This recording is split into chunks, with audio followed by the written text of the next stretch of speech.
The story kicks off in the summer of 2005. Workers are busy inside a factory when a woman takes a call from her son. Right then, the factory loses power, cutting the call short. On the other end of the line, the son notices something's off. This kid, named Se-ha, is the main character in our story. He slowly opens the window and looks outside, seeing strange blue lights in the sky. Even students at the nearby school are staring up at these weird lights. The students were terrified by the strange phenomenon they saw. Their teacher immediately told them to go back to their classroom. At this point, they had no idea that a devastating solar flare was approaching Earth. The world was about to face destruction. Global internet and power grids went down. Airplanes lost their signals and crashed into the ocean, and ships were dead in the water. Humans had predicted this solar flare. They had even prepared a protective mesh around the planet. But the network of this mesh failed the very first time the solar flare hit. So, in a secret base somewhere in South Korea, everyone was staring intently at the screens in front of them, under immense pressure. Prime ministers from other countries were also anxiously watching South Korea's every move, because humanity's only hope was to get the damaged network fixed ASAP. When everyone was waiting for the system to connect, suddenly their systems froze, with absolutely no response. The director was scared, but he tried to appear calm, watching everything. At that moment, the solar flare had gotten close to Earth, and all radio systems were scrambling. The TV sounds caught the attention of Se-ha, who was diligently studying.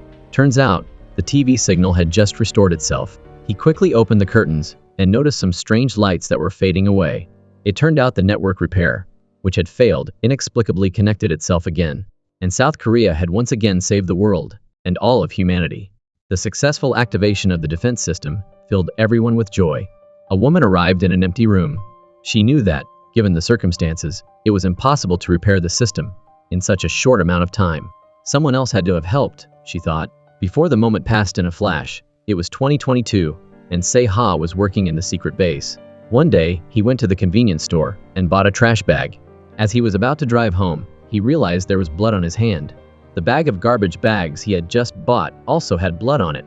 He looked at the cash register worker and saw the man coming out of the store, carrying a bottle of wine.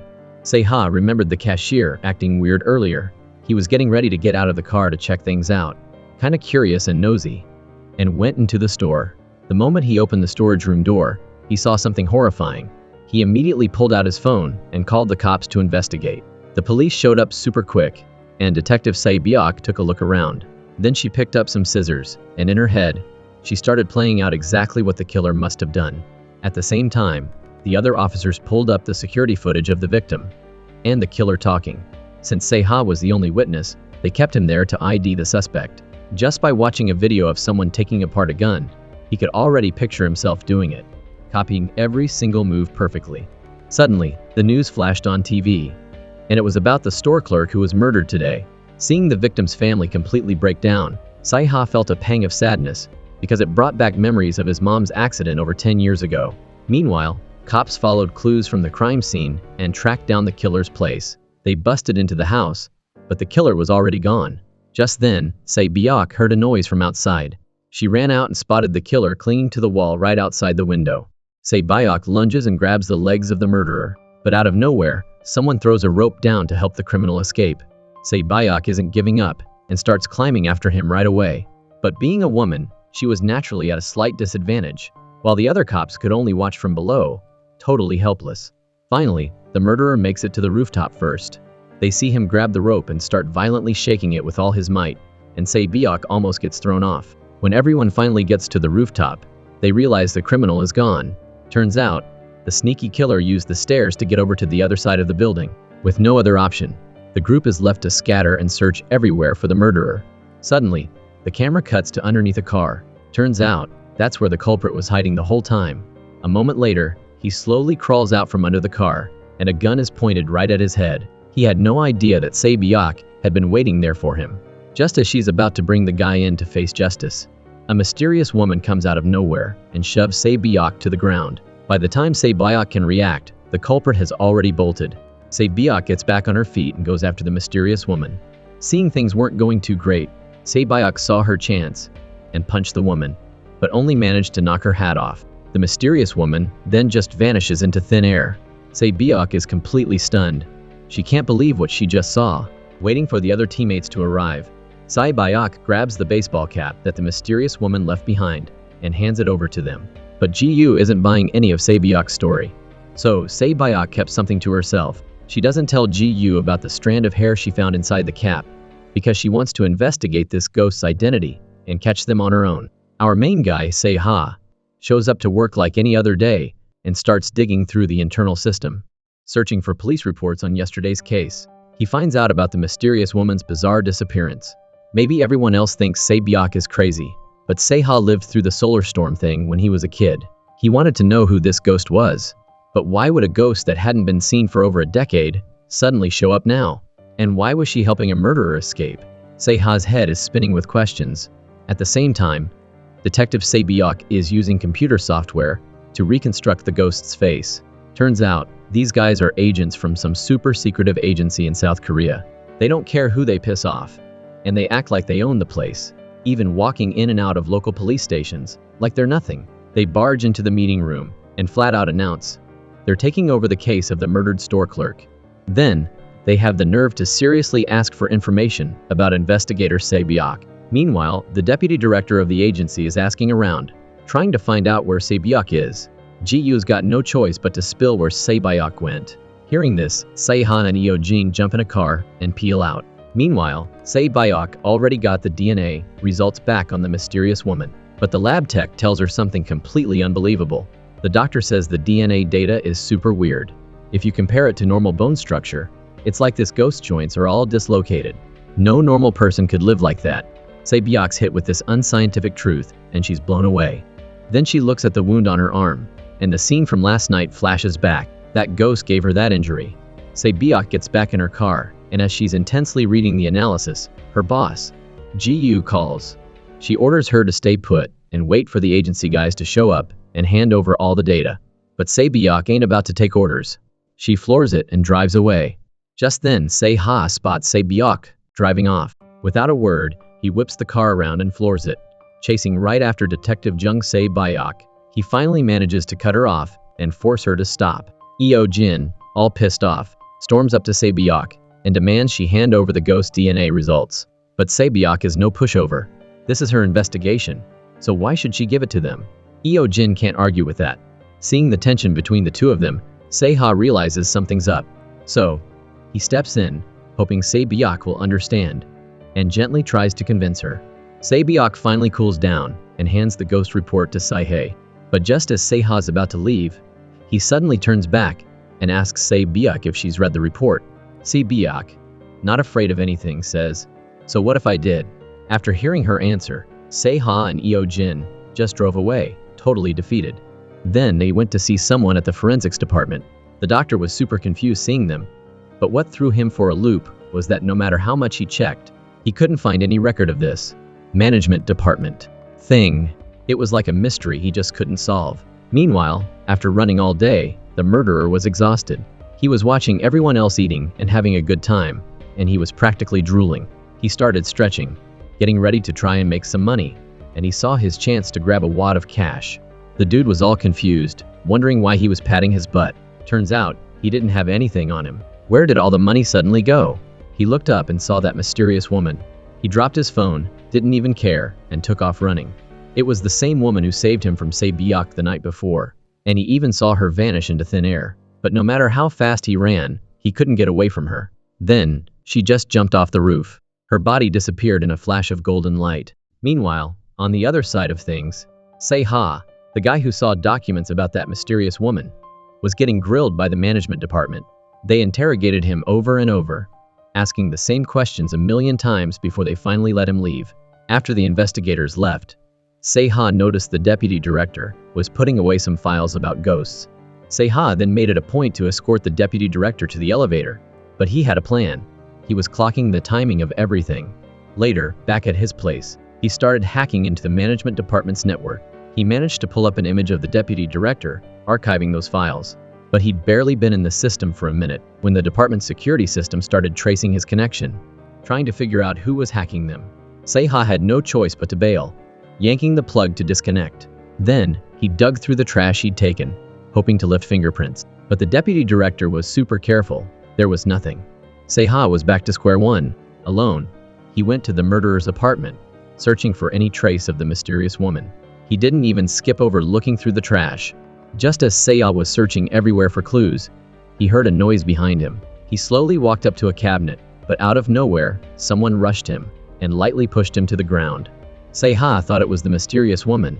His eyes welling up, he told her that this must be easy for her because she could just vanish like she did before. When he realized she wasn't saying anything, he figured out it wasn't the mysterious woman at all, but Detective Say Biak. Turns out she was also there, checking to see if any clues had been missed. Plus, she noticed that the window had been removed before, so she started taking fingerprints. Then, she left. Before she did, Seha tried to get her number, but she shut him down and refused. But what was weird was that she got a copy of an investigation report she'd deleted before, and Seha had sent it to her. She looked at him, all suspicious, as he left. How did he even know how to contact her?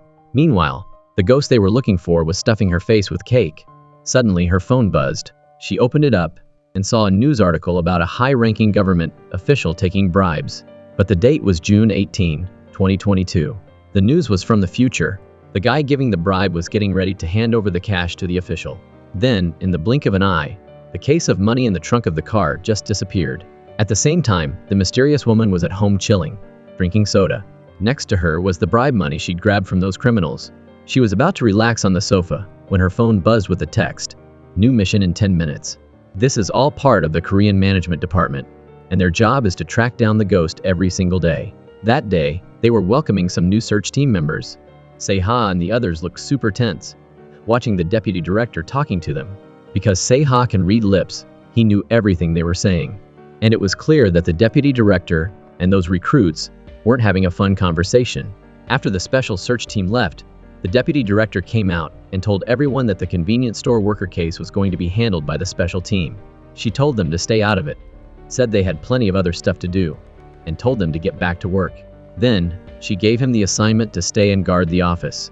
After everyone dispersed, Seha glanced in the mirror and saw the deputy director drinking water in her office. So he went into her office, reached out and grabbed her hand. A coworker who was heading out to investigate saw the whole thing. But Seha had a reason for doing that. He apologized for being rude earlier, but really, he was trying to lift the deputy director's fingerprints. Then, the deputy director and the coworker both left the office, and Seha's eyes went straight to the deputy director's water bottle. Not long after, the deputy director got a notification in the elevator, so she rushed back to the office to check it out. That's when she saw Seha secretly rummaging around. The deputy director just stared at him, not saying a word. What was Seha going to do now? Surprisingly, Seha calmly said he was just helping her take out the trash and washing her water bottle for her. The deputy director didn't believe him at all and immediately checked the security camera footage. The footage showed that everything Seha said was true, but the deputy director had no idea that Seha had taken her water bottle, and with the fingerprints he needed, Seha went straight to meet Detective Say Biak. Say Biak pointed out that using police equipment without permission is illegal. Seha quickly explained that he just needed information about the ghost. All the files on that ghost are classified by the management department as top secret and stored on the 13th floor. However, only 3 high-ranking leaders have access to the 13th floor, and one of them is the deputy director. So he needed the deputy director's fingerprint to get in. Hearing that, Say Biak finally agreed to work with Seha. Seha was happy to share all the ghost-related information with her. A little later, Say Biak managed to get a super clear fingerprint and even made him a glove with a perfect replica of the fingerprint. Then she glued it right onto Seha's palm. Fast, Seha took the fingerprint glove to the management department. He tried putting his hand on the access scanner, and unbelievably, it worked. He got access to the 13th floor. Seha had been waiting for this day for 24 years. Then, using the images he remembered from when he hacked the department's cameras before, he quickly found the room where the ghost files were kept. He used his phone to copy all the data from the hard drive. It was Seha's first time stealing anything, and he was feeling nervous. After he got back to the elevator, he took a deep breath to calm down. Then he walked straight to the underground parking garage. He jumped in his car, floored it, and sped away. He quickly connected to his computer at home and started typing like crazy. He hacked into the building's security system and started changing the camera footage. But when he was down to the last camera, it suddenly glitched out. Just then, the security guard walked in and noticed something suspicious. He started checking each computer one by one. In that split-second moment, Seha managed to change the image on the last camera and successfully fooled the security guard. Just like that, Without anyone knowing, he finally got his hands on the files about the ghost. This guy had waited 24 years for this moment. He quickly clicked to open the files he'd copied. He saw images from May 1897 of his dad being murdered by the sudden appearance of the ghost, along with autopsy photos. Seha's eyes started to fill with tears. He couldn't bring himself to watch anymore. Then, he opened another file and realized it was also from May 18, 1997. At the same time, the ghost was appearing in labs in different countries, sitting in front of computers doing something. The last file was a recording of police questioning witnesses. One of them was the security guard for the camera system, and the other one was Seha's boss, the deputy director. Turns out, she was a witness to his dad's murder. He felt like these people were hiding the truth. So he went to Detective Biak and showed her the files on his computer. The two of them analyzed the images from the videos. Seha seriously said that the ghost appeared in 7 countries within just 10 minutes and brutally murdered someone. Seha didn't tell her that the person who died was his dad. Instead, he asked Biak if the ghost she saw disappeared in front of her and if the ghost in the video was the same. Biak said she thought so. Then she brought up something strange. She said that the ghost attacked her with some kind of weird weapon, but all she got was a burn scar on her hand, and she didn't feel any pain. Then Biak asked Seha why the ghost was appearing in research institutes and labs in different countries. Seha told her seriously that the ghost was designing a defense network. That's why she was appearing in labs in different countries at the same time. He said she was the first person to use magnetic fields to create a protective shield around the Earth to protect people from solar flares in 1997 and 2005. He said, without exaggeration, that she was the person who saved the Earth and all of humanity. What made it even harder for them to understand was that Seha's dad was just a janitor at the management department. So why would the ghost kill a janitor? Did the janitor somehow stop her from creating the defense system? All these questions were driving them crazy. Meanwhile, the ghost was on a rooftop with a sniper rifle, watching the murderer head to his hideout. This was a wanted killer, but he was bold enough to go back to his old place. It turned out that the murderer was desperate. He was busy munching on bread, totally unaware that the special search team had surrounded him. Just then, the old lady who ran the restaurant downstairs suddenly heard a strange noise coming from the back garden. Not knowing that curiosity kills the cat, she slowly opened the door to check. When she saw the murderer, she was terrified and tried to close the door, but he quickly rushed at her. The murderer was afraid she'd get involved, so he just wanted to warn her. But as they were struggling, the murderer saw a business card. Biak had left. Suddenly, he had the urge to kill her. The special search team, watching everything, was still waiting for the ghost to appear. When the special search team arrived, the murderer immediately ran away. He ran into an alley and bumped into a detective who was chasing him. The two of them grappled and rolled around on the ground. Even while fighting, the detective managed to attach a tracking device to the murderer. The detectives chased him to the subway station. Just then, a subway train arrived at the station. The murderer made it onto the train, and the members of the special search team followed closely, keeping him in their sights. Even though the murderer was right in front of them, the special search team didn't make a move. The main target of this operation was the mysterious woman. Suddenly, a girl dressed exactly like the ghost walked past and stopped right next to the murderer. But at that moment, the subway train was pulling into the station. The special search team seriously waited for their chance.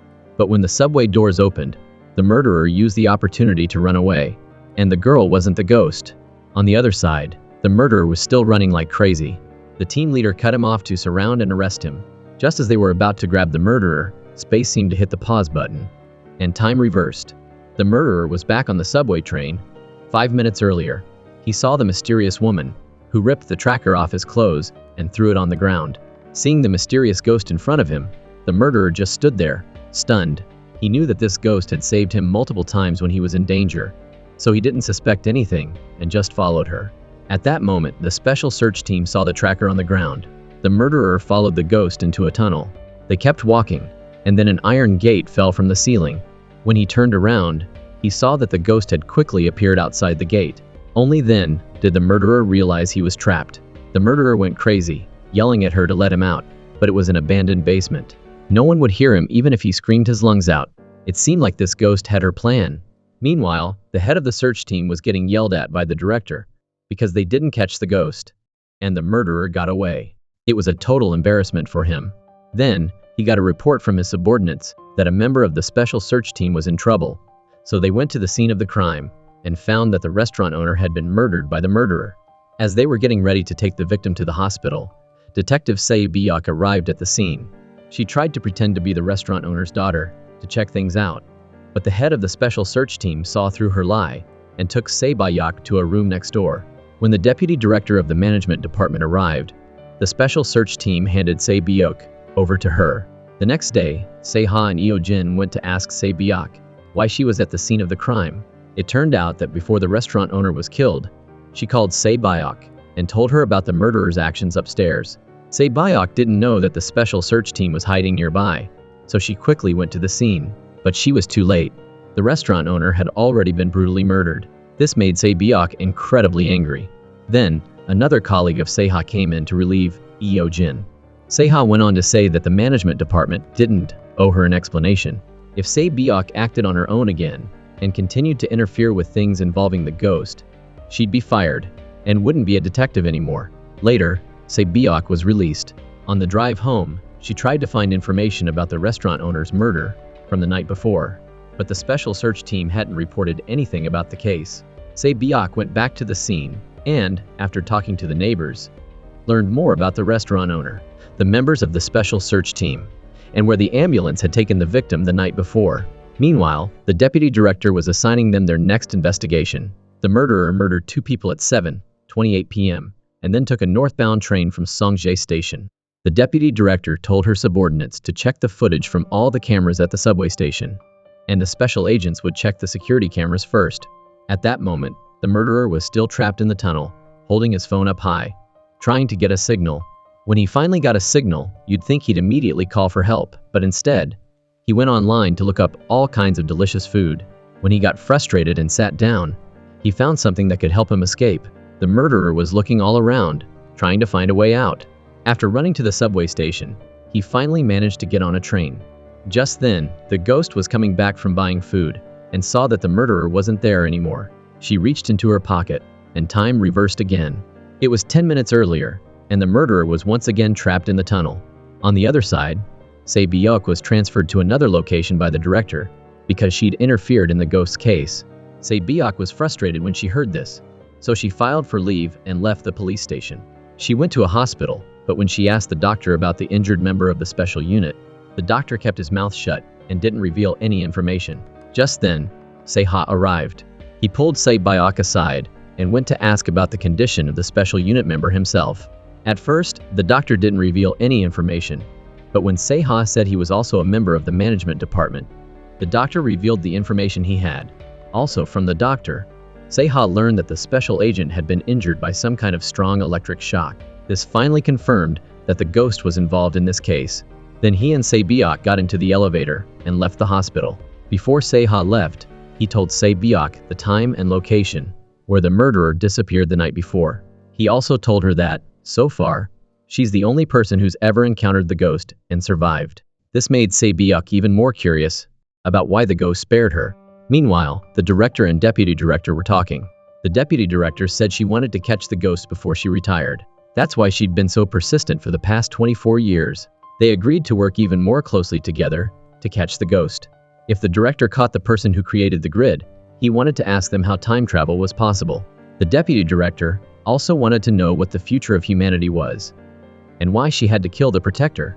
On the other side, Eo-jin was looking into the news about Se Byuk being transferred.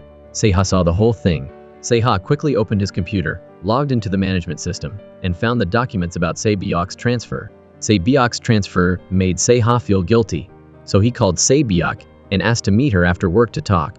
Then, Se-ha called the caregiver at his house, hoping she could stay with his mom a little longer until he got home. But the caregiver said she had something to do that day, and she'd find another caregiver to replace her. Se-ha didn't think much of it, and agreed. Then, Se-ha left work and went to the front of Se Byuk's workplace. He saw Se Byuk and Eo-jin talking, so he didn't want to bother them. He just sent Se Byuk a text saying he had something urgent to do and would meet her another day. The reason Eo-jin wanted to talk to Se Byuk was to tell her not to get involved with the ghost anymore. Because they used to be married, he came specifically to warn her. But Se Byuk was stubborn and wouldn't agree so easily. She told him she hadn't been interfering with the case for a long time and couldn't abandon her job. It seemed like she was determined to see this case through to the end. On the other side, Seha just got home when the temporary caregiver suddenly walked out of the house. Seha politely greeted the new caregiver, but she kept her head down and didn't say anything. She seemed like she didn't want Seha to see her face. Seha didn't think much of it and politely said goodbye to the caregiver. But as he walked to his mom's room, he suddenly felt like something was off about the caregiver from earlier. And the caregiver who just left his house was the mysterious ghost. Why would she disguise herself as a caregiver and come to Seha's house? Did she have some kind of connection to Seha? The management department, desperate to catch the murderer and the ghost, offered a reward of 700 million won. The total reward for catching both of them was 1.4 billion. This got the gossip-loving public all over the country buzzing. To catch this mysterious ghost, Seha, a member of the management department, called a small meeting. Eo Jin suggested issuing a nationwide warrant for the ghost. He felt like everyone needed to eat and rest, so the best way to catch them was to get all 50 million people in the country to help find information about the ghost and the killer. But Seha didn't agree with this idea. He felt like it would be hard to do. Seha pitched his idea to the deputy director, saying the best way to do it was to lure them out of hiding. Hearing this, the deputy director suddenly stood up and went into her office. Just then, the director called, and Seha ended up telling his idea to his superiors again. Quickly, the high-level managers of the management department gathered in a secret meeting room to discuss their plan. The deputy director opened a file and showed everyone. From the wound in the picture, you can see that the special agent who was attacked by the ghost a few days earlier and the security guard who died in the lab had the same wounds. Both of them were injured by the same weapon. This weapon was made using electrical stimulation through a superconductor, but current technology couldn't possibly do this. This showed that the ghost who's been appearing recently and the person who created the defense grid was the same. The deputy director asked the high-level managers to make a decision, and finally, the higher-ups agreed to their plan. But Seha had recorded the entire secret meeting on his phone. The next day, the management department set up a trap according to their plan. The receptionist was replaced by a member of the special unit, and there were snipers hidden in every cabinet. There were even people hiding in the ventilation ducts. Then, the head of the special unit took a backpack upstairs. The original plan was to use stun guns to paralyze the ghost, but the head of the unit suddenly told them to use real guns with real bullets. He told his team that they had to catch that ghost, no matter what. His goal was the weapon she was carrying. After that, the head of the unit brought a case to the bottom of the globe. After everything was set up, they issued a nationwide warrant for the ghost and the killer. The reward for capturing each person was 700 million won. This made countless people curious, so they looked at the announcement. Then, everyone got a text message saying that there was an error in the grid system. Now, all they had to do was wait for the ghost to walk right into their trap. On the other side, Seha needed to buy a gun, so he risked going to an underground arms dealer. But just as they were making the deal, the dealer demanded an extra 3 million won for bullets, which Seha wasn't happy about, but he had no choice. To avenge his father's death, Seha had to take the risk, ignoring the fact that it would leave a record of the transaction. He stubbornly bought the gun and bullets. Then he went back to work in the management department. Ever since they issued the warrant and offered the huge reward, the phones at the management department hadn't stopped ringing. But none of the information was helpful. It was all malicious jokes and fake tips. Just then, Seha found a useful piece of information from the online tips. He immediately reported this tip to the deputy director. After the deputy director saw it, she immediately sent Seha and his colleague to investigate. This place was also where the ghost went to buy food the other day. On the other side, Se-byok saw the reward money for capturing the ghost. Despite the risk of being fired from the police station, she snuck into the police station's armory and chose a gun and some bullets. She even boldly waved at the camera there. Then, she went to the subway station where the murderer had disappeared. Just then, two people suddenly recognized the ghost. After the cleaning lady saw two big guys approaching a girl, she pretended to clean to scare them away. These two thugs were only interested in getting the reward money, so they got physical with the cleaning lady. Luckily, Se-byok arrived just in time. Finally, she pulled out her handcuffs, scaring the two guys away. Then, she asked the cleaning lady if she had ever seen the ghost or the murderer. But since the cleaning lady was old, she didn't recognize the ghost. The two guys ran to the foot of a bridge when the ghost suddenly appeared, blocking their path. The ghost was there to settle the score with them. Even though they were about to die, the two thugs still mentioned the 700 million won reward and then charged at the ghost. And then, time stopped. The ghost reappeared, but she was alone this time. After the ghost sighed, she shivered and hugged herself like she was freezing, leaving behind trails of unmelted snow on the ground she walked on. On the other side, Sai Bayak was called Seha. She wanted to start her search from the last place the murderer appeared before he disappeared. She was holding a map of the subway station because she discovered that this station had built some underground tunnels to expand the lines. At the same time, the cleaning lady at the subway station seemed to remember something, so she quickly ran down to the subway station to find Sae-byeok. The cleaning lady didn't know her curiosity could be the death of her, so she went down into that tunnel alone. Driven by curiosity, the cleaning lady ventured inside to take a look. She looked closely and realized it was the murderer that the ghost had locked up here. He was going crazy, grabbing the iron gate and yelling at her to open the door. As she ran out, she ran right into Sae-byeok. Sae-byeok told the cleaning lady to get out of there and go get help. Then, she went to where the murderer was hiding, armed with her gun. But when she got to the iron gate, she found that there was no one inside. So, she immediately pressed the button to open it. Sae-byeok was about to go inside when the murderer suddenly jumped down from above, and the two of them immediately started fighting. After a fierce battle, Sae-byeok finally managed to subdue the murderer. Sae-byeok threatened him with her gun, forcing him to reveal where the ghost was. But the murderer was terrified, saying he didn't know the ghost at all. After she locked him up there, the ghost only came to bring him food every day, and they never even talked. Sae-byeok saw the subway station employees arriving, and quickly told them to call the police station, where she worked to report the crime. Soon, Sae-byeok's colleagues arrived. The team leader, worried about Sae-byeok's safety, scolded her for acting on her own.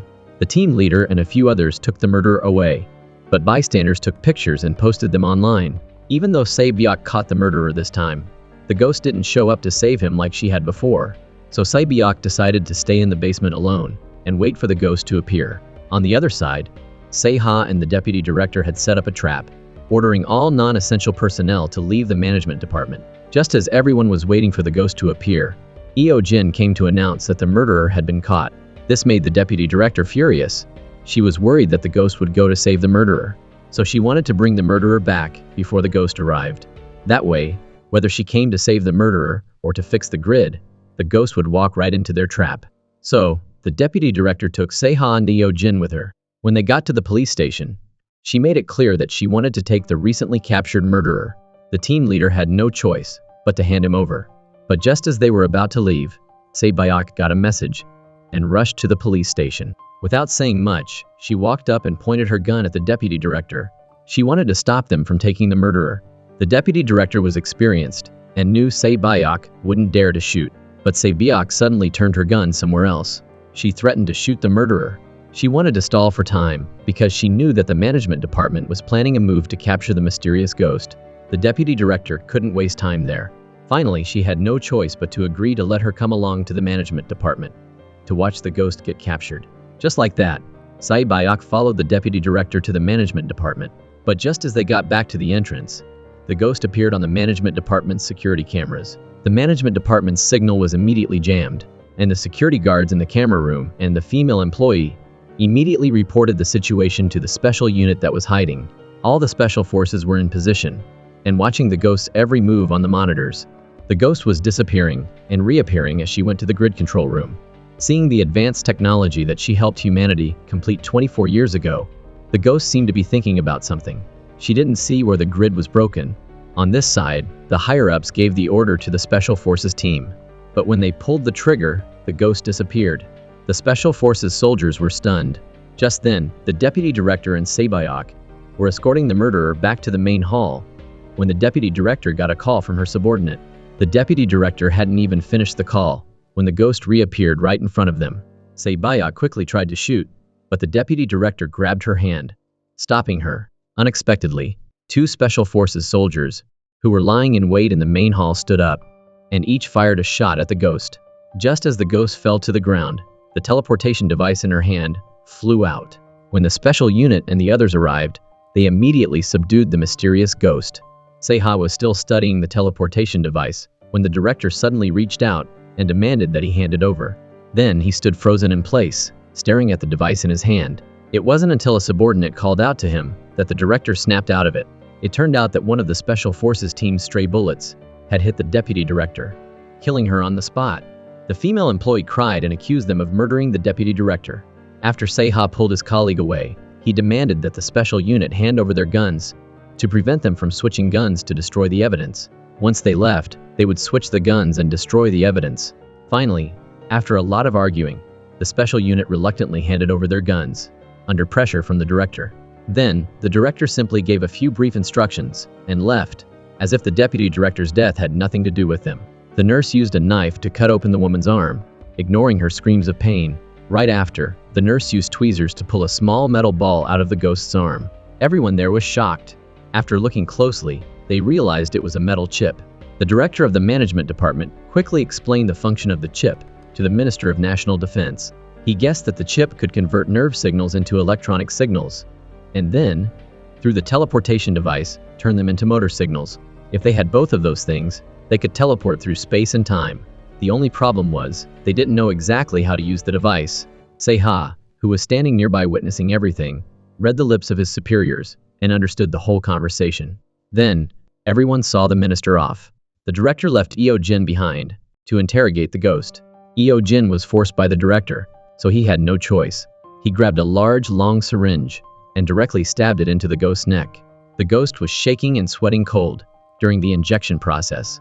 Eo Jin asked the ghost how she used the teleportation device to travel through space and time, but the ghost didn't react or answer. The twisted director, seeing this, ordered Eo Jin to inject another shot into the ghost. Eo Jin once again followed orders and stuck the needle into the ghost. Eo Jin continued to ask the ghost when and what year she was born. This time, the ghost whispered, 2091. This answer shocked both Eo Jin and the director. 2091? How was that possible? The ghost whispered into Eo Jin's ear. It's not right. It's not right. Time doesn't teleport. Eo Jin was startled and asked why she had come here, but she didn't answer him, and instead, tears streamed down her face. On the other side, Sae-Biak rewatched the camera footage and realized that the deputy director had died taking a bullet for her. She blamed herself for following her there, but the security guard also blamed himself. He felt guilty because 24 years ago, the management department security guard had died in front of him. The security guard cursed himself for letting that security guard bring his son into the management department in the first place. If he hadn't, that security guard would have taken his son home. He had lived in torment and pain all these years, but now the deputy director had also died in front of him because of him. This made him blame himself even more. Just then, Seha came to get Sae-Biak. He wanted her to drive his car home, but Sae-Biak suddenly advised Seha against it. She felt like the people at the management department were terrifying. If they were willing to shoot even their own deputy director, what wouldn't they do? She advised him to give up investigating the ghost, but Seha didn't listen to her advice. He said Sae-Biak didn't understand his purpose at all. Sae-Biak, seeing this, revealed her speculation. She felt like everything Seha was doing was to avenge his deceased father, because he was the security guard's son. His eyes filled with tears as he revealed his true purpose. After he spoke, he turned around and saw the security guard standing behind him, seriously bowing to Seha. Then the security guard told Seha that he had a message on his phone. When he opened it, he saw an image of the captured mysterious ghost at his house, injecting something into his bedridden mother. This made Seha's heart burn with anxiety. Could the ghost clone herself? He and Sae-Biak quickly ran to the lab, threatening the director with a gun to let them see if the ghost was still there. When they went into the room, Sae-Biak pulled back the curtain and saw that the mysterious ghost was still inside. Seha's heart burned with anxiety. He asked the ghost what exactly she had injected into his mother, but the ghost weakly replied that Seha's mother had already left this world. The only way to save her was to use the teleportation device to go back in time and save her from the director. Seeing this, Sae-Biak tried to stop him from the sidelines. Eo Jin appeared behind the director and gave him an injection. Then, Eo Jin used the mysterious ghost to threaten Seha. He wanted to stop Seha's actions. Seha ignored him. He just went to the side, grabbed a scalpel, and tried to endure the pain as he cut open his arm. Then, he threatened a medical worker with the gun, forcing them to implant the metal chip into his body. Sae-Biak wanted to stop Seha too, but she remembered what Seha had told her before. Thinking about this, Sae-Biak put down her gun. Then, the scene changed. After implanting the chip, Seha used the teleportation device for the first time, traveling to a forest. He realized he had gone to the wrong place and started his second attempt to travel through space and time. This time, he ended up standing in the middle of the road. He walked to a garden and looked around. realizing this was the management department in 1997. The time was also half an hour before his dad was murdered. The scene changed again. Seha suddenly appeared inside the management department. He looked at the time. It was 8:41 p.m. There were only 24 minutes left until his dad was murdered. Seha went to the room where his dad had just been. After he opened the door and went inside, he saw himself as a child. Just then, he heard a noise outside. He peeked through the crack in the door to see what was happening, and suddenly saw the mysterious ghost ambushing a scientist. The scientist immediately passed out. The mysterious ghost took his security card and went straight into the research lab. Just then, Seha's dad happened to walk by. He quickly went to call for help. Suddenly, he saw a figure not far away. It turned out to be the ghost setting up the grid system. Just then, Seha also left that room to check on the scientist. He turned him over and was shocked to see that the scientist looked exactly like him. The woman was programming the grid system when a security guard discovered her. He quickly ran up and pushed the woman away, immediately pulling out the work card that was plugged into the computer. The mysterious ghost stood up and shoved the security guard onto a table, then quickly snatched back the work card and plugged it back into the computer. But when she had only written half the program, the security guard ran up again. Seha happened to hear the commotion and went inside. Seha unknowingly created an opportunity for the ghost to fight back, pushing the security guard towards a protruding iron bar. Just like that, the security guard still died, but he died differently. This meant that history had begun to be rewritten. Just then, the security guard and the victim's son ran in. The boy once again witnessed his real father being murdered. After confirming that the grid had been fixed, as she was about to leave, the ghost sensed that Seha also had a teleportation device like hers. He was making time go backward. The scene changed. Seha teleported to the scientist's desk and stealthily stole his work card. Then, the mysterious ghost once again teleported to the front of the research lab. But this time, Seha directly opened the door to meet her. To change history and save his dad, Seha had come earlier, stolen the work card, and was standing here waiting for her. The ghost didn't know why he was doing this, but she still took the work card and went straight to the research lab. After plugging in the work card, she started writing the program to repair the grid. Just then, Seha brought up the grid system, but the ghost didn't care about him. Seha continued to ask the ghost why she had to murder innocent people. The ghost immediately stopped what she was doing. Because history had changed, she didn't know why Seha was calling her a murderer. The ghost didn't understand what was going on. She asked, "Seha, who exactly did I murder?" Seha, with tears in his eyes, revealed that it was his dad. In reality, Seha's dad was the scientist who was murdered. That's why the two of them looked alike.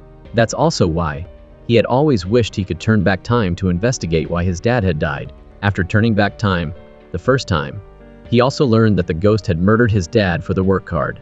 At this point, the mysterious ghost realized that Seha was from the future, traveling through time and space to get here.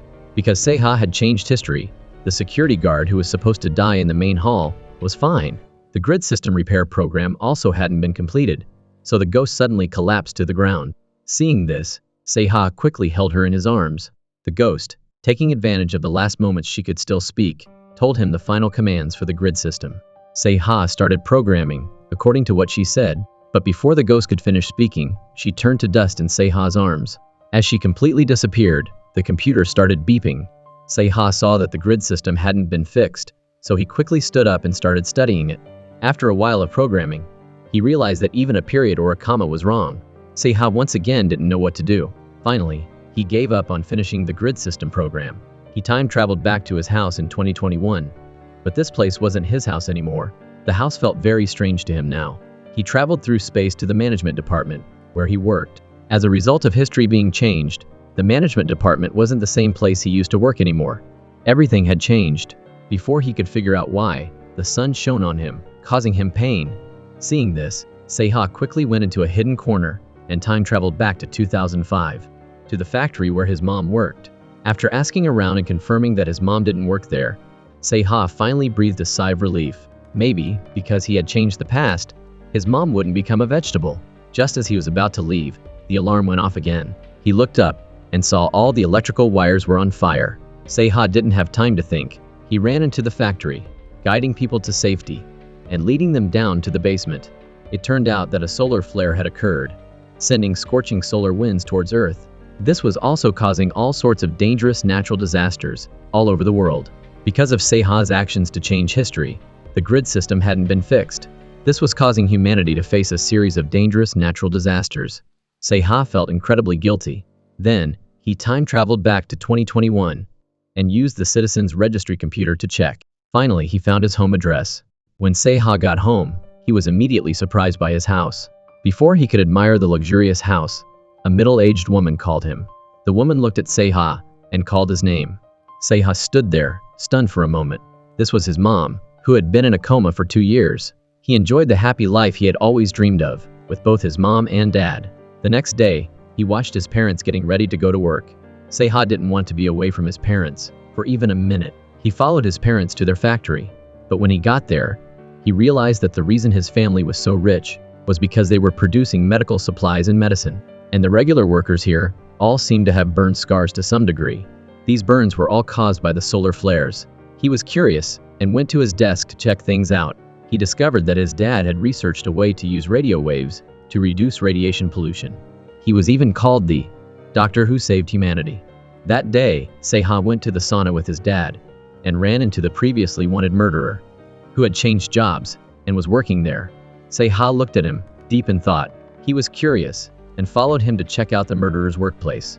After he saw that no one was in the workplace, Seha turned to leave and realized that the murderer was looking at him with a pensive expression. The murderer's appearance made him think of Detective Se-byuk. After going home, he searched for Se-byuk's information and discovered that Se-byuk wasn't a detective anymore. She was a library employee. Seha went to the library and found her, but Se-byuk didn't recognize him. But when Se-byuk looked up, she revealed a face that was burned by radiation. She looked at Seha, who was standing in front of her. The radiation hadn't only destroyed her face, but it had also made her deaf and mute. Seha couldn't accept everything that had happened. He left, feeling incredibly guilty. After going home, he mustered up all his courage and searched for the consequences caused by the solar flares. It was at this moment that he realized how big of a mistake he had made. To save his deceased parents, he had caused humanity to suffer a devastating natural disaster. Faced with what his friends were going through, Seha didn't know what to do.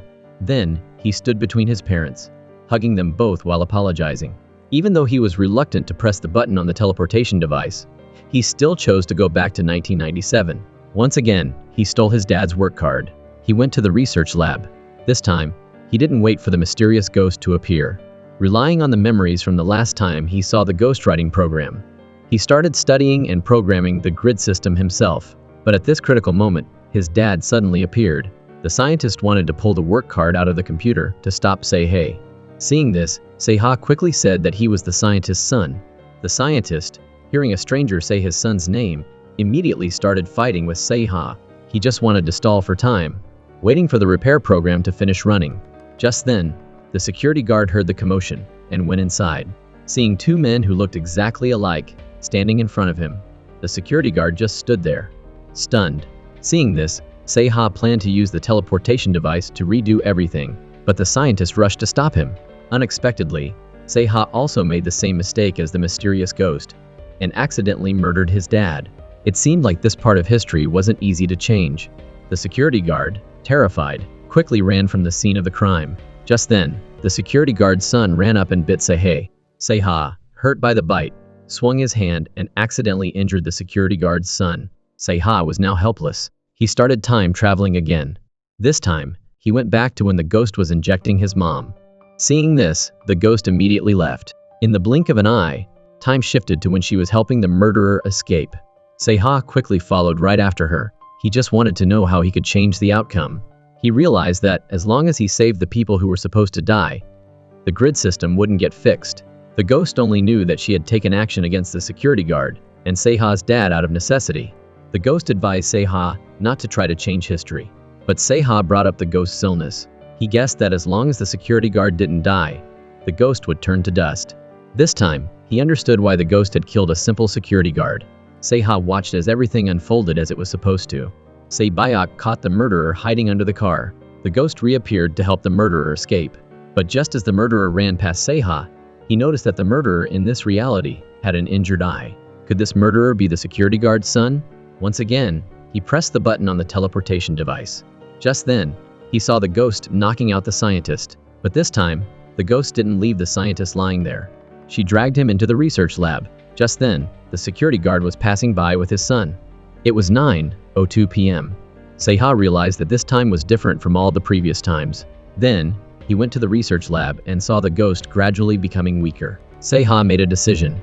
He pressed the button on the teleportation device and immediately teleported to the middle of the main hall, stopping the security guard who was getting ready to go home.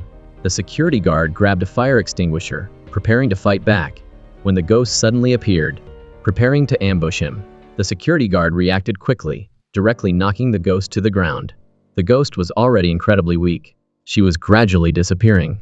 Seeing this, the security guard quickly took his son and left. But just as he was about to walk out the door, Seha appeared and stopped him. He looked at the security guard, who was terrified. Seha hesitated, preparing to act. But he didn't expect the ghost to act before him, murdering the security guard. And the boy once again witnessed his father's death. The security guard was burned to ashes, just like what had happened before. This proved that everything was happening according to the original history. Then, Seha returned to the research lab. He held his deceased dad and quietly cried. Just then, the security guard discovered that his colleague had died in the main hall, and that Seha was standing by the window. He quickly ran into the research lab, but the ghost grabbed him and pinned him down. Just as she was about to kill him, Seha appeared in time, stopping the ghost because he was certain that the security guard would keep the secret. Seeing this, the ghost had no choice but to let him go. After the security guard frantically left, Seha time traveled to the year 2000 to see himself as a child, because he knew that after his dad died, his mom drank all day and developed mental illness. So as a child, he often resented his mom. So he turned back time to comfort that boy, as well as to comfort himself. At the same time, his mom was at home, drunk. She woke up and casually tidied up some things on the table. Then she went to the bathroom. But after she washed her face and came out, she suddenly saw that the house was clean and tidy. And there was a letter on the table. Today was the day that Seha's mom had an accident that turned her into a vegetable. So Seha had left her a letter encouraging her to start treating her mental illness now. Then, the scene changed. Seha time traveled back to the management department. The time was right before Seha burst into the lab and stole the teleportation device. Se-byuk and Eo-jin were surprised to see Seha doing that. Then, Seha took out the time-traveling chip, preparing to return it to the ghost. Se-byuk realized that Seha had tried to change history. She learned from Seha that a world without the grid system was truly a living hell. Just then, Eo-jin got a call from a colleague. But before the person on the other end could finish speaking, he couldn't hear anything anymore. It turned out that the special unit had planted bombs in front of the lab door, preparing to blow it up. Eo-jin didn't know about this, so he went outside alone to check things out. And Seha used the time to return the chip to the ghost. The researcher next to her saw Se-byuk's name tag and quickly said a few things related to the ghost's genetic research. But she only got half her sentence out when there was a huge explosion outside. Just like that, Eo-jin was swallowed by the flames. Seha instinctively pulled Se-byuk back, shielding her. Just then, the ghost pressed the time stop button and then reversed time. Once again, they were back to the day before the murderer was caught. Se-byuk time traveled to a construction site. She looked around and realized that she had been there before. On the other side, Se had time traveled straight to the hallway of the management department. He saw Eo-jin, the same Eo-jin who had just been killed by the bomb explosion. But Eo-jin didn't remember what had just happened. Just then, Seha got a text message ordering him to turn in the prohibited item. Seha went to his office and saw the deputy director, alive again, sitting and working. He felt relieved and left the office. Then he went downstairs to the first floor to meet the security guard. He gave him the magazine, but as the security guard prepared to log him in, he seemed to suddenly remember something from the past. Seha went to get his car, preparing to go home, but he discovered that his address wasn't the same as before. He opened the GPS and drove to the new address. Seeing the mansion in front of him, he was surprised and rang the doorbell. The door opened automatically. Seha, filled with a glimmer of hope, went inside. Seeing the current state of his home, he tentatively called out, "Mom?" His mom came out of the kitchen. Seeing his mom concerned about the wound on his face, Seha gave a happy smile. Then, through his mom, he learned shocking news. The creator of the grid in this reality wasn't the ghost. It was his deceased father. His dad became the founder of the grid because the management department believed that Seha's dad had murdered the security guard after creating the grid. Then, he decided to end his own life. Because of this, he was given the title of World-Saving Hero. It seemed like the security guard hadn't said anything, keeping his previous promise. The scene shifted to Se-byuk. Se-byuk, relying on the memories of her future self, went to the murderer's hideout, but she didn't see the murderer there.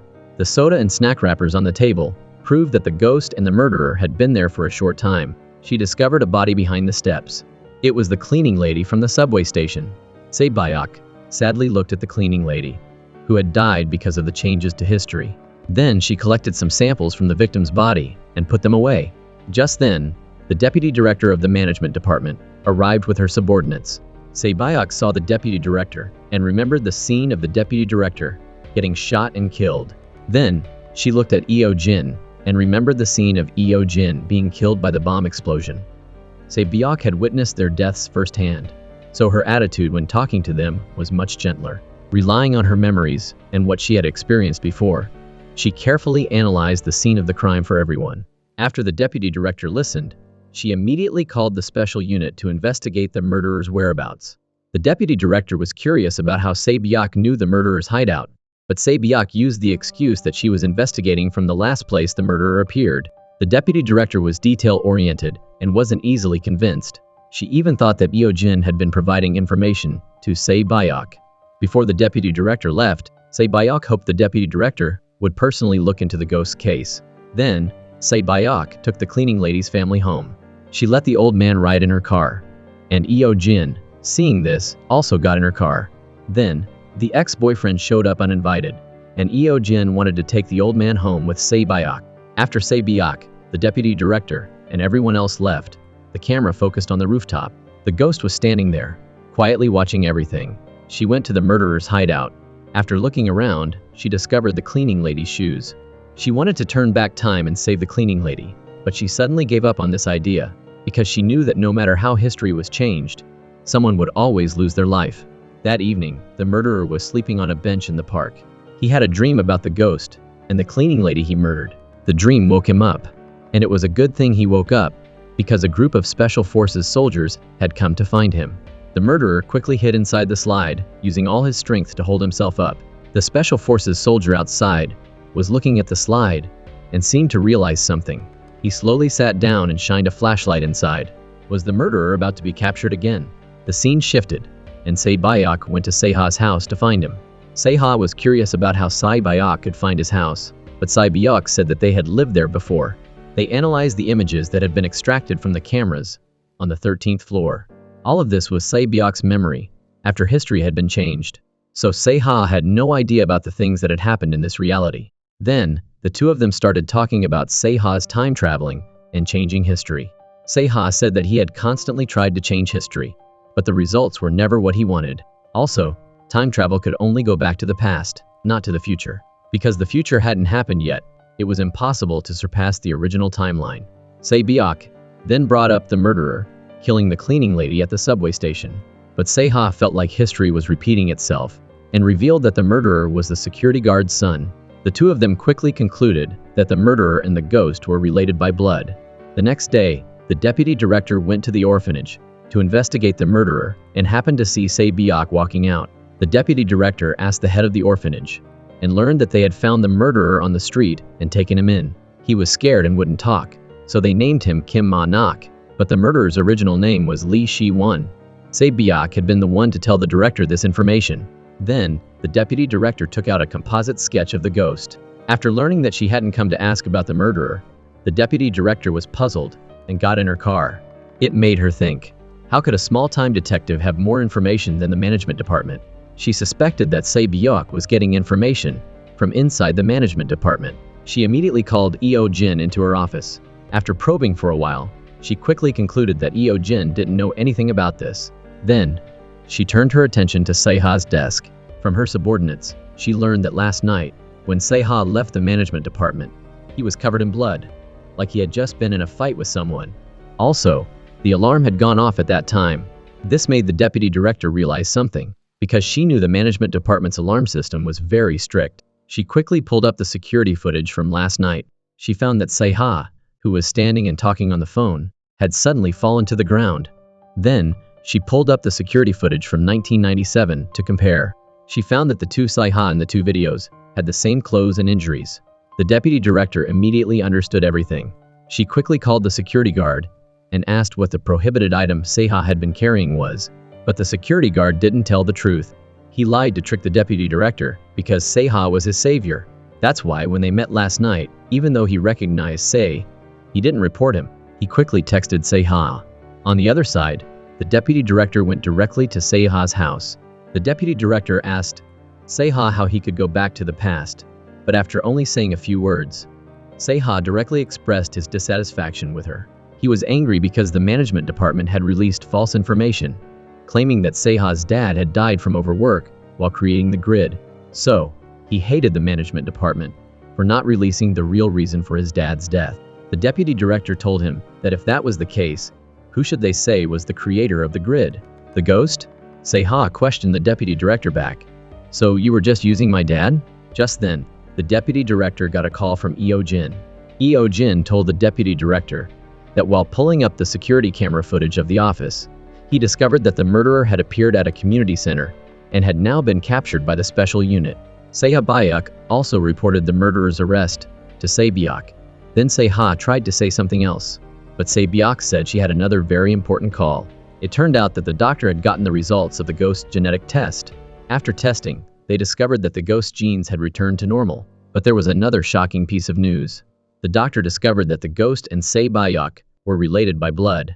Not only that, but the murderer and the ghost both had a rare blood type, and their blood types had 13% of the same genes.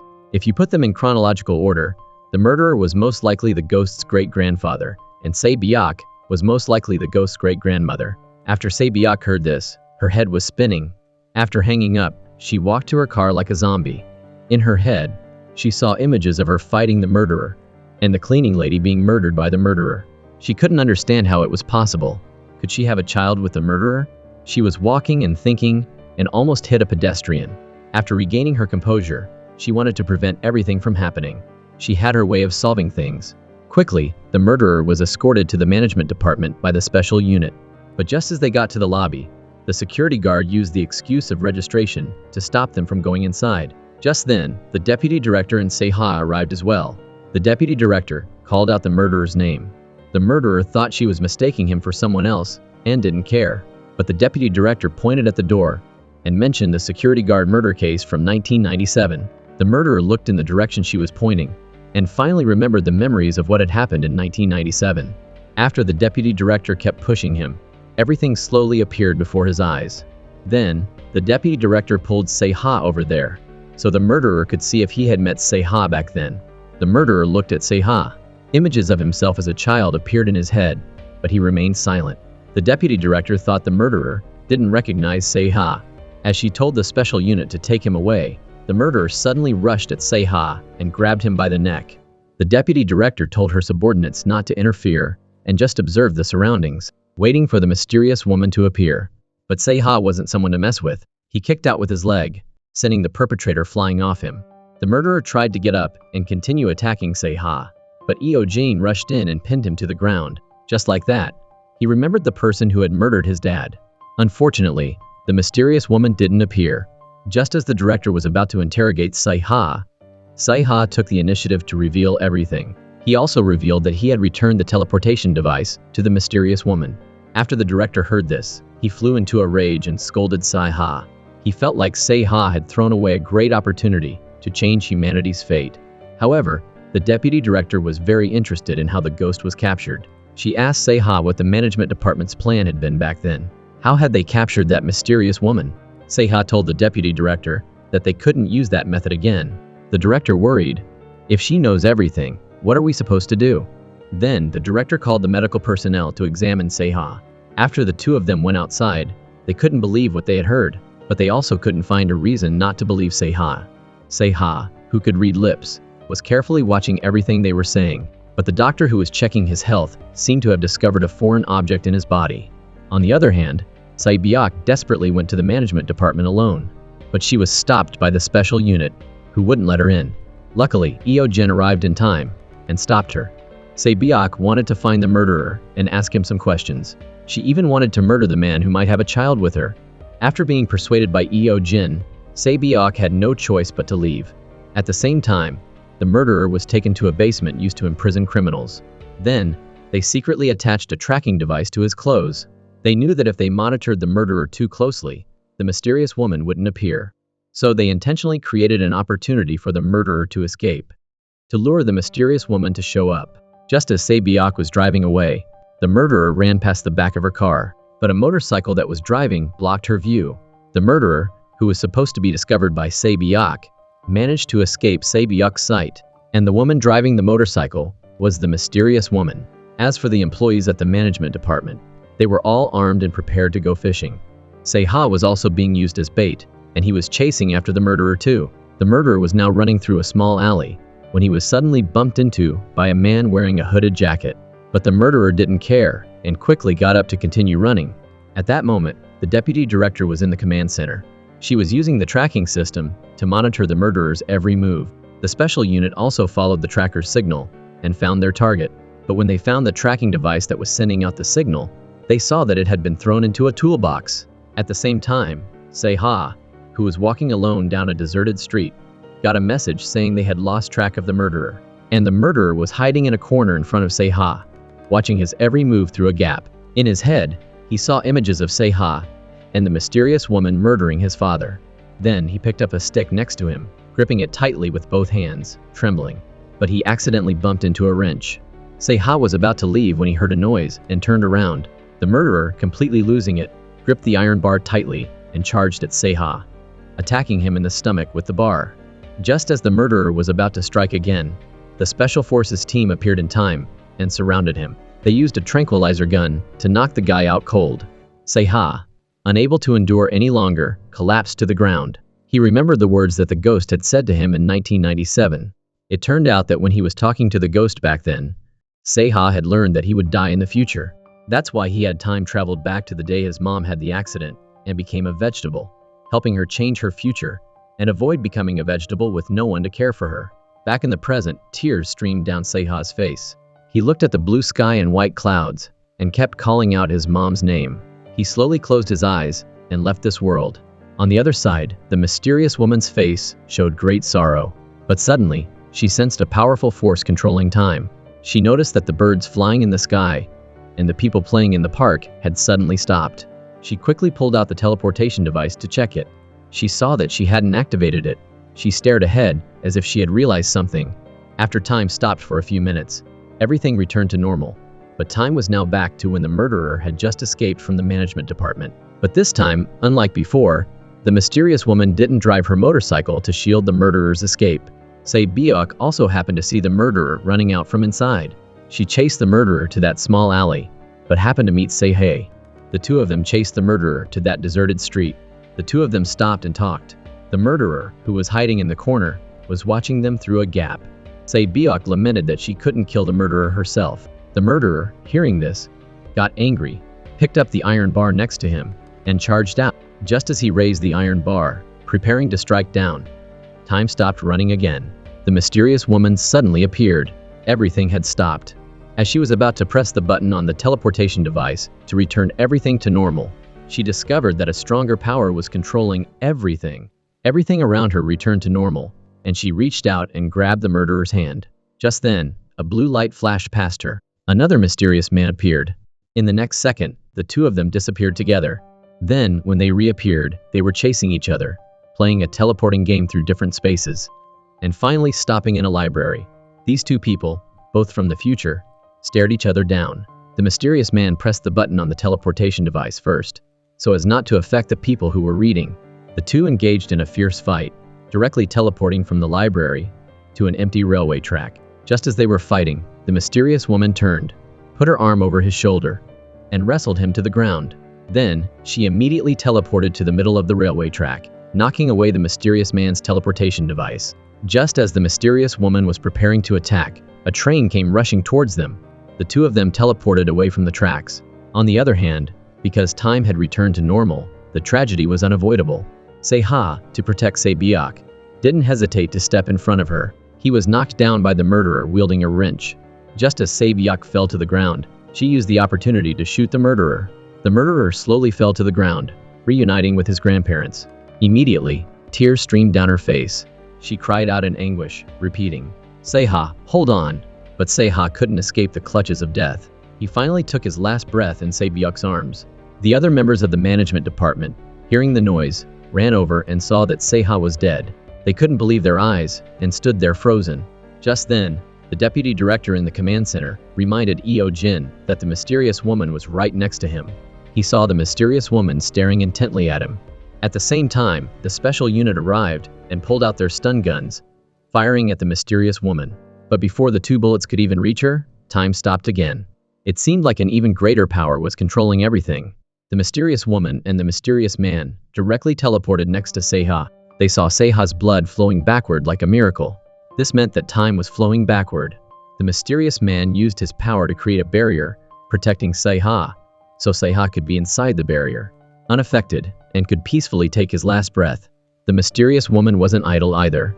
She also created a barrier to protect Sae-byeok. Because Sae-byeok was inside the barrier, unaffected, she witnessed everything that was happening before her eyes, leaving her stunned. The mysterious woman suddenly hugged her. Sae-byeok suddenly snapped out of it. Then, the mysterious woman looked up at the sky and realized that the strange, enormous power had disappeared. The mysterious woman and the mysterious man left the scene. The deputy director in the command center used the electromagnetic signals at the scene to determine that the 2 people had traveled from the future. After everyone left, a pair of shoes appeared at the scene where Seha had died. It turned out to be a mysterious woman. The scars on her face had disappeared, and she was dressed differently than before. Perhaps she was someone who had traveled from another reality.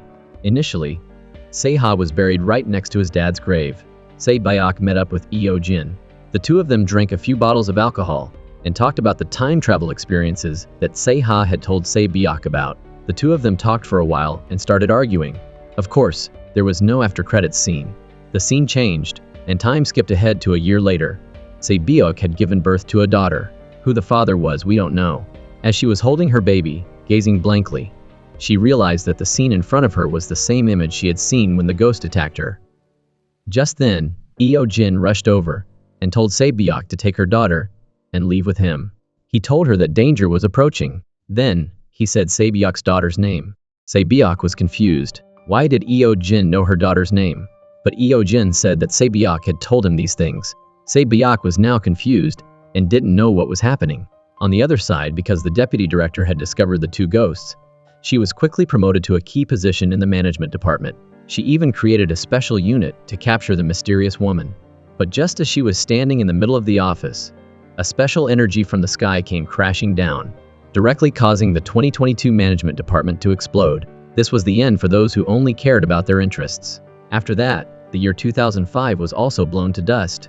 Then, the grid system that protected humanity gradually disappeared. The Earth was no longer protected by the grid. Suddenly, the scene shifted to a special space. Next to them was the mysterious woman, deep in slumber. On the other side, Jin and Sae-byeok went to a warehouse, but the person who opened the door for them was Seha and the mysterious woman. Sae-byeok handed her daughter to the mysterious woman. Then, the group went into the warehouse together.